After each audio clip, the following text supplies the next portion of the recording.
बिहार विधानसभा चुनाव के ऐलान में अब गिने चुने दिन ही बचे हैं। सत्ताधारी एनडीए और विपक्षी महागठबंधन चुनावी मैदान में ताल तो ठोक रहे हैं, लेकिन अभी तक दोनों ही खेमे अपनी सीट शेयरिंग का फॉर्मूला तय नहीं कर सके। खास तौर से महागठबंधन में तो कांग्रेस ने तगड़ा पेच फंसा दिया है।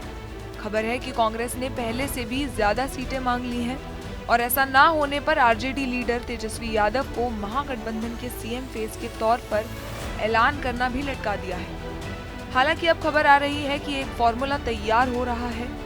महागठबंधन की कोशिश है कि दशहरे तक तय हो जाएगा कि कौन सा दल कितनी सीटों पर चुनाव लड़ेगा।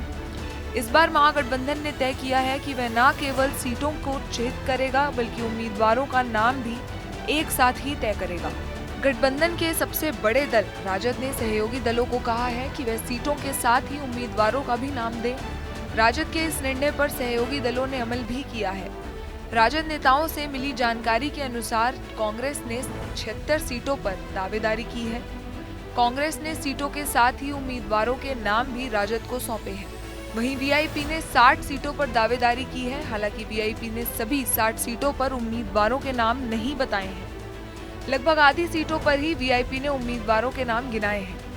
महागठबंधन में सीट के साथ ही उम्मीदवारों के नाम तय करने के पीछे चुनाव में जीत सुनिश्चित करने की रणनीति है। राजद नेताओं के अनुसार 243 विस क्षेत्र हैं, लेकिन सभी घटक दलों के अपने अपने दावे हैं। स्थिति ये है कि सीटों से कहीं अधिक दलों की दावेदारी सामने आ रही है। ऐसे में अगर किसी सीट पर एक से अधिक दल की दावेदारी होगी तो गठबंधन के शीर्ष नेता मिल बैठकर निर्णय लेंगे। इनमें यह देखा जाएगा कि अमुक सीट पर किस उम्मीदवार को टिकट देने से जीत सुनिश्चित हो सकती है। ऐसे में उस उम्मीदवार को किसी और दल के सिंबल पर भी चुनाव लड़ाया जा सकता है। इसके अलावा एक लाभ ये भी होगा कि चुनाव की घोषणा होने पर महागठबंधन चरणवार सीट व उम्मीदवारों के नामों को साझा ऐलान भी सहज तरीके से कर सकेगा। इससे आम जनता के बीच महागठबंधन की एकता प्रदर्शित होगी, जिसका लाभ चुनाव में होगा। मीडिया रिपोर्ट्स के मुताबिक कांग्रेस के सूत्रों की माने तो कांग्रेस बिहार विधानसभा चुनाव 2025 में 50 सीटों के आसपास लड़ने जा रही है। 70 सीटों पर बिहार विधानसभा 2020 लड़ने वाली कांग्रेस इस चुनाव में बड़ा दिल दिखाते हुए 20 सीटें उन सहयोगियों के लिए छोड़ने जा रही है जो बीजेपी नीतीश सरकार को अपदस्थ करने के लिए हाल ही में जो दल महागठबंधन से जुड़े हैं।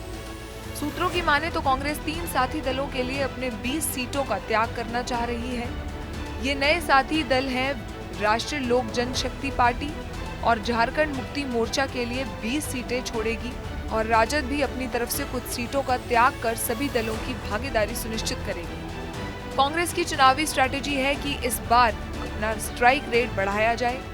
ये चुनाव कांग्रेस के लिए लिटमस टेस्ट होगा कि वह अपनी पसंद की सीट पर जीत का परचम लहरा पाई या कि नहीं। ब्यूरो रिपोर्ट, राजनीति।